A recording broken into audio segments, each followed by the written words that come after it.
Hey guys, it's Sekaar, and today I wanted to go over the patch notes for the new 10.1 patch. What is that? Update 43, I believe it is. So I wanted to go over that and just kind of give my opinion. I'm not going to go over everything because there's a lot to go over here. So I'm only going to go over the stuff that's really concerning to me and the things that I think that you guys are going to be caring about. So I'm not going to do most of the PvE stuff like new houses, like quest fixes, stuff like that. I won't go over. But the stuff that's really going to affect PvP and classes as a whole, that's what we're going to go over. So let's get started. First thing we're going to look at is, see, like I don't care about like the houses and stuff. I want to go over the class item sets. A few of them look kind of interesting to me. The Templar one is kind of cool. Dealing damage with burning light twice within 30 seconds creates a 5-meter area for 5 seconds. This effect can occur once every 6 seconds. So that's not really going to be that great in PvP, I don't think, because I mean, like, people kind of don't stand still. But I think for PvE, that's kind of interesting. That might change some things for people, but I just wanted to put that out there. You know, it looks kind of interesting. Then also for the sorcerer one, while you have a pet active, you gain 1840 health and 1980 armor. I don't really think that that's too necessary. I mean, it's also while you do not have a pet active, increase your damage done to monsters and healing done by 15%. So that's pretty PvE based. Doesn't really concern me too much. The Dragonite one kind of interests me, I'm not gonna lie. It's called Pyrebrand, and what it does is it does your light attacks are gonna deal flame damage every 2 seconds over 6 seconds. So it's kind of like it's kind of like a DK Savage Werewolf in a way, so I'm kind of interested in it. And your fully charged heavy attacks consume up to 3 of your damage over time effects to deal flame damage in a 6-meter radius of the target, dealing up to 200% more damage to enemies below 33% health. So it's kind of a nice execute in a way. The damage scales off your higher weapon spell damage and is increased by 20% for each damage over time effect up to on the target up to 60%. I think that's interesting. I would definitely try that. It looks like a nice little Savage Werewolf thing. I think that if DKs ever use Flame Staff, I think that that's kind of interesting because you could just kind of poke with that. You won't need to really be up in people's faces with dual wield. But regardless, even if you use dual wield, I think it would be kind of interesting as well. Because look, at the end of the day, I want to try new stuff. And that's a really cool looking set for DK. So I would try that. Nightblade. All right, I was so upset about this, I actually just coughed my brains out. Anyways, when you cast a shadow ability, you gain Umbra Riposte for 3 seconds, up to once every 6 seconds.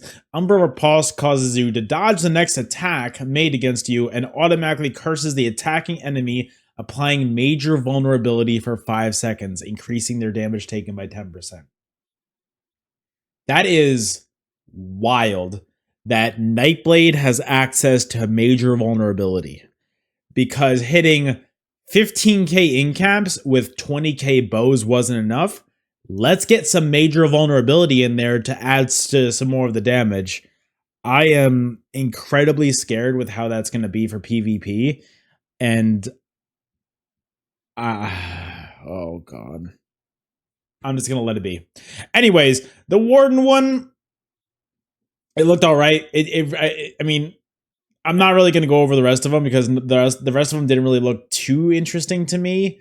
They just didn't do much. They didn't really feel like it didn't really feel like they were going to change the meta or anything. So I'm just not even going to go over them, to be honest. The next thing I did want to go over is item set curation for Undaunted monster sets, which I think is actually a really good change. And I'm like, you know what? I'm gung-ho about this. This is a great change, and I think that they made a really good one with this. So Undaunted monster set coffers, they're going to be curated now, but they're going to cost a little bit more, which, look, that's perfectly fine. So the coffers are going to be available on the Majal Vergoth, Glirion, the Redbeard, whatever that guy's name is, and the Orc chick. I don't know their names. Anyways, they're going to be for 8 Undaunted keys, and to be honest, I'm more than happy to pay extra for Undaunted keys if I'm going to get a guaranteed drop of what I know I don't have. I'm cool with that. I think that's a great change, and I think that that is a huge W for us. ZeniMax, I do like to give credit where credit is due. That is a good change, and I'm happy about that. Great job. Next thing is going to be the class set changes. Like, these things, I don't really care too much, like all like the different patterns and stuff. I don't really care about. The skill colors, I don't need to go over that. Like, they're just colors. They're not like anything too important. Like, cool. Like, You can get twin slashes to be lilac purple. Cool, awesome, fun. It adds a little bit of flavor to the game. Okay, cool, it's awesome. Not my really big cup of tea. What I really wanted to go over next was the class changes, which I've got some opinions, guys. And you guys don't need to agree with me in my opinions, but these are my opinions at the end of the day. So if you disagree with me, that's perfectly fine. You are more than happy to disagree. You are more than welcome to disagree. If you do, let me know in the comments why you disagree. But let's keep the conversations very civil and respectful. You treat me with respect, I'll treat you with respect. It's that simple. So, Arcanist, Celiarch's Flail, Cephiliar, I don't know how to pronounce it. Anyways, this morph no longer gains execute scaling damage. The healing from this morph now only occurs if the ability damages a target to ensure it can only be used aggressively rather than at a time. The second part, I understand. That's perfectly fine. But the morph not giving you execute scaling damage, I think that's an awful change.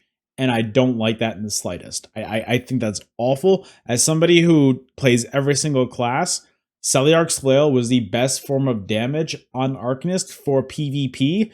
Beam is so unreliable in any kind of PvP mode. I'd be aiming it directly at somebody and it doesn't hit them. So this was the best source of damage for Arcanist, and I don't like that this has changed. To me, it just screams that they're trying to kind of nerf all the damage and stuff. That way you go and buy the scribing stuff instead, so that you have damage through that.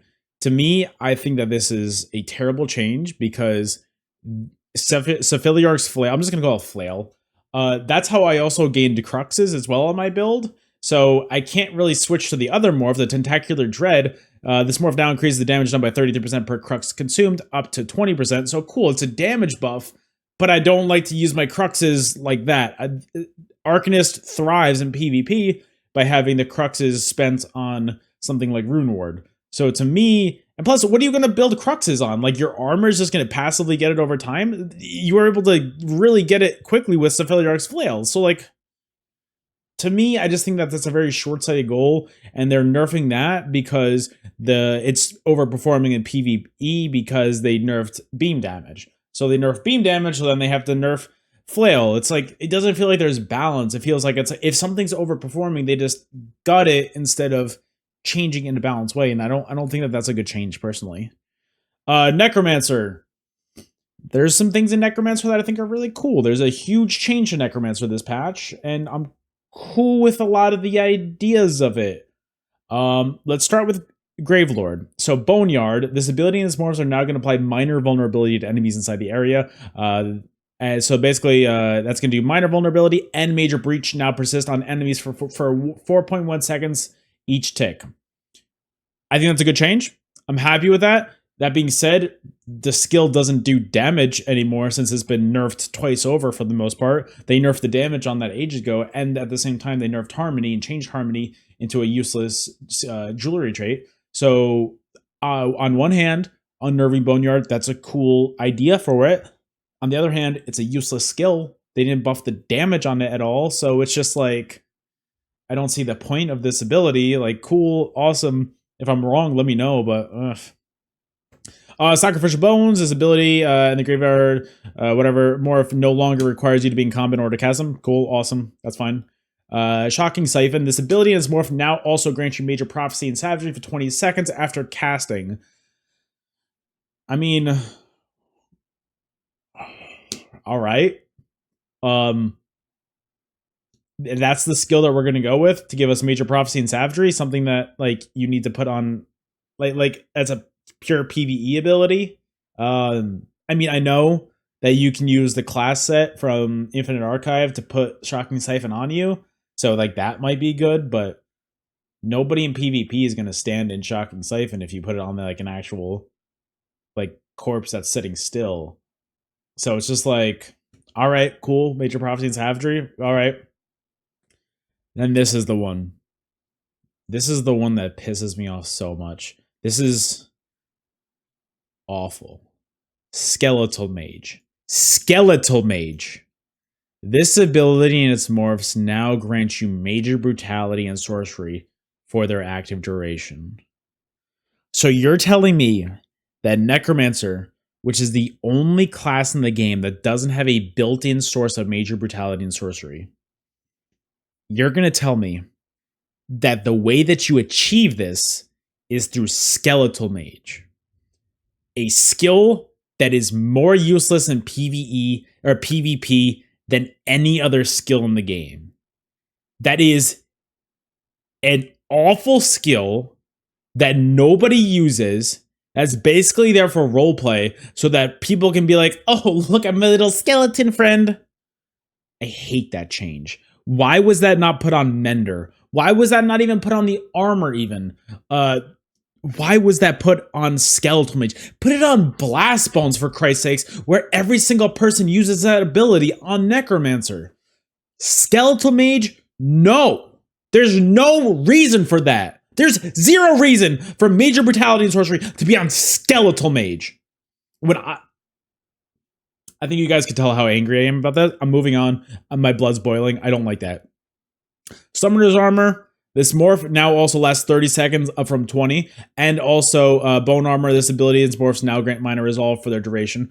Okay, cool. Minor resolve. Awesome. We have Resolving Vigor for that. But look, I'll take it.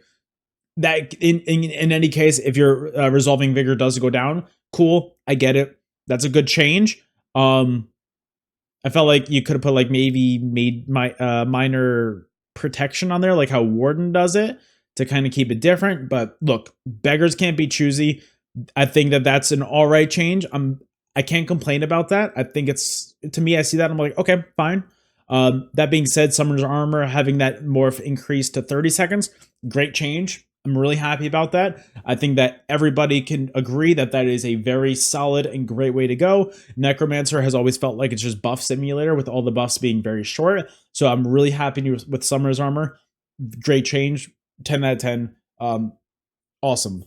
Bone Totem, this ability and its morphs now also grant major cowardice to the enemies inside of it. Okay, that's fine. I don't really think major cowardice is the best buff in the game, or debuff, but it is what it is. Okay.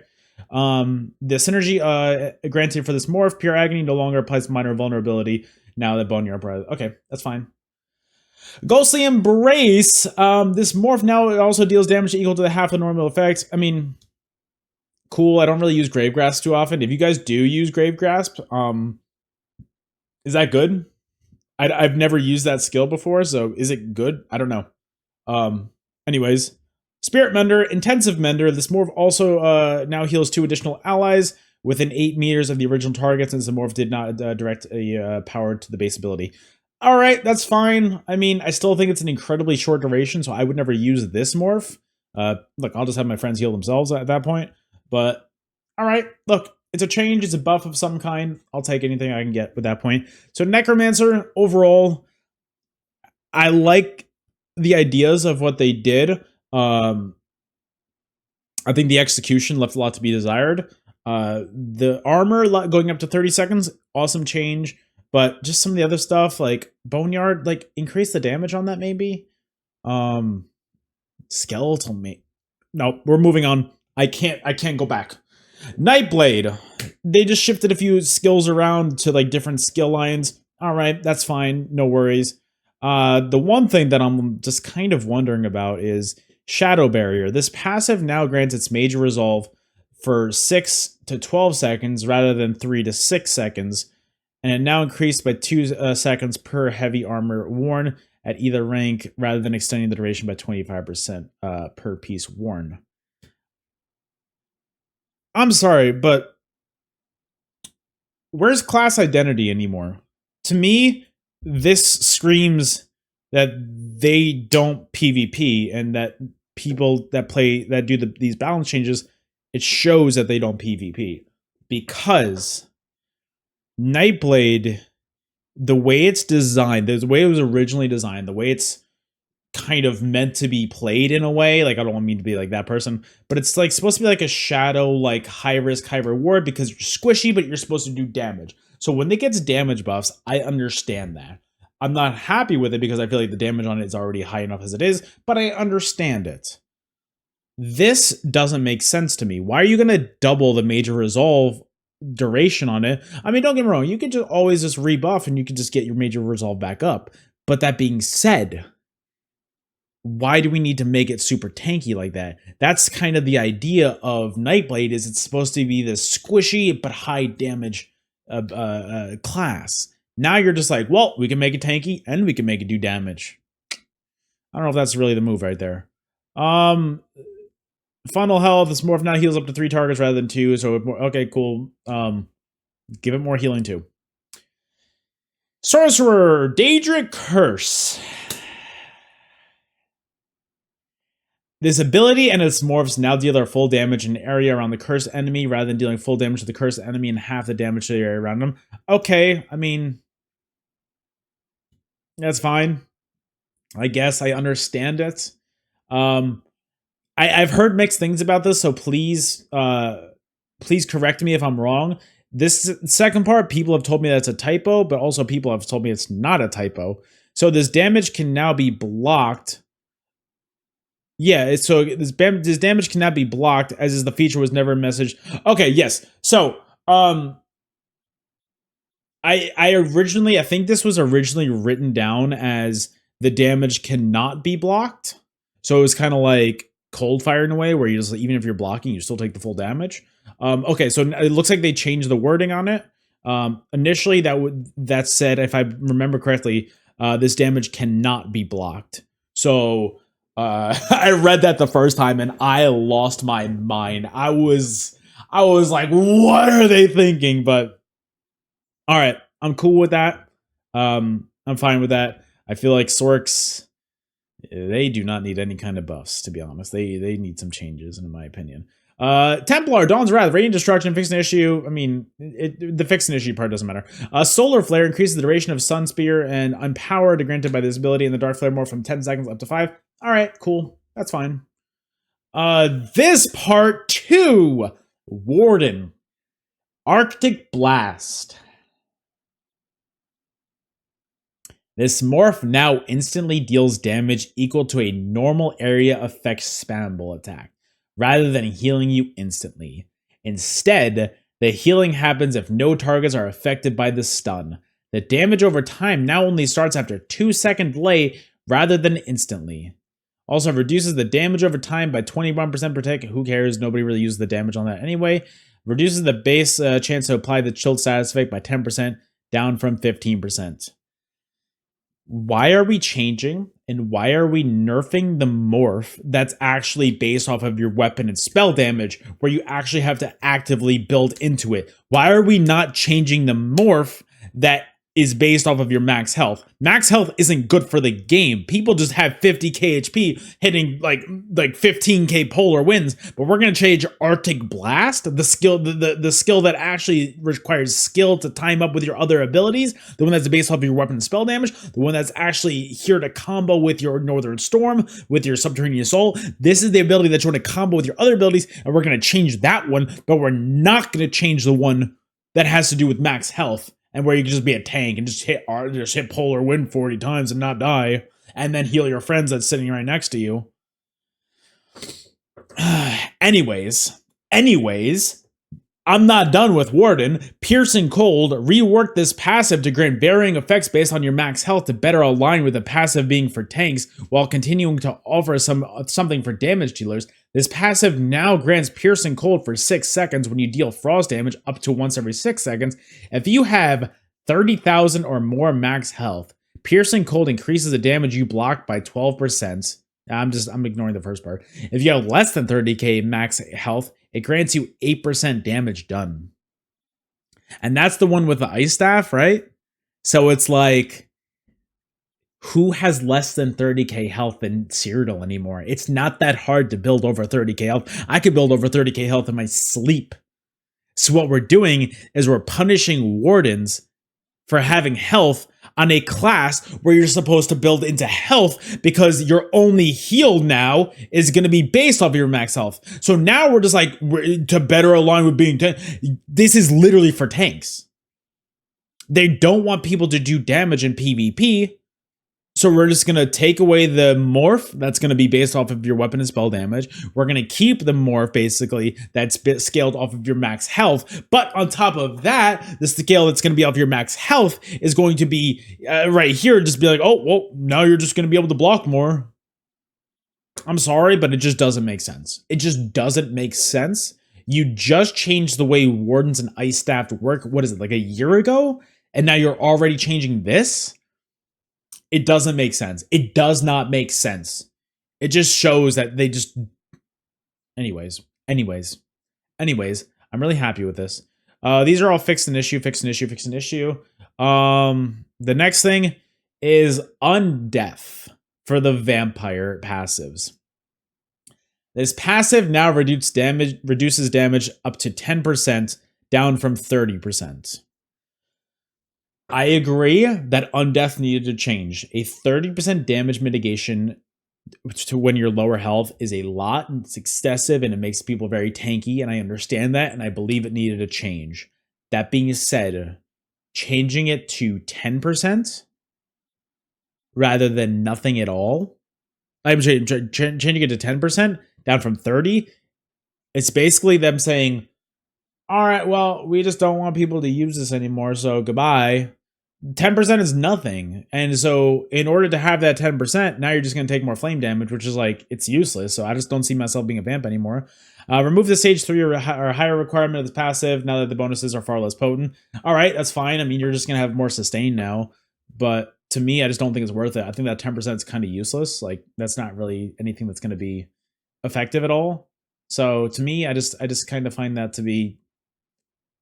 there's no balance. There's just gutting. There's just, if something's strong and if a lot of people use it, there's nothing to reel it back in to a point where it's like, okay, this is viable. It's more of, well, everybody's running it, now nobody's gonna run it. There's no balance, and I just that's one of the things that bothers me so much. Luminous Ink, that's cool. More places to get it from. It was kind of a rarer drop rate.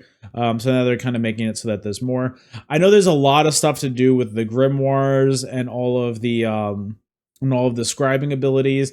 I'm not going to go over that because it's so much to go over. And honestly, I don't have too much knowledge, and I don't have too much experience with like Torchbearer, Traveling Knight, Vault, Smash, Shield Throw. I don't have any experience with this kind of stuff yet, so I don't really know what I'd be talking about when I'm like, oh, this is a good buff, or like, I don't know. So I'd rather just skip over it, leave that to the guys who do know what they're talking about. I'm sorry. I'd rather be honest with you guys.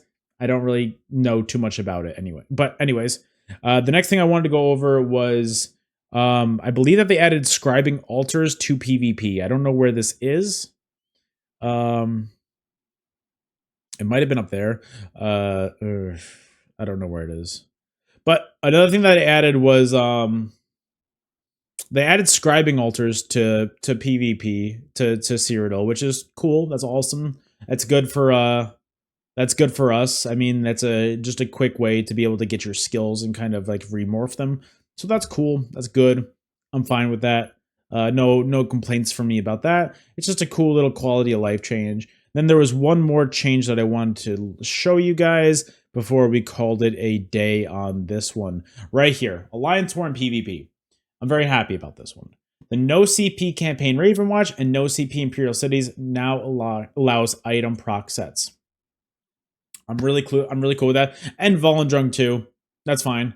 I'm really cool with this. Back when I first switched to PC, I'm like 19 or so? And I don't know how much it was before that, so I can't really say. But no CP was the place to be. And it was so much fun to play in because people would just fight and like nobody was invincible. So it was so much fun to be able to play in there.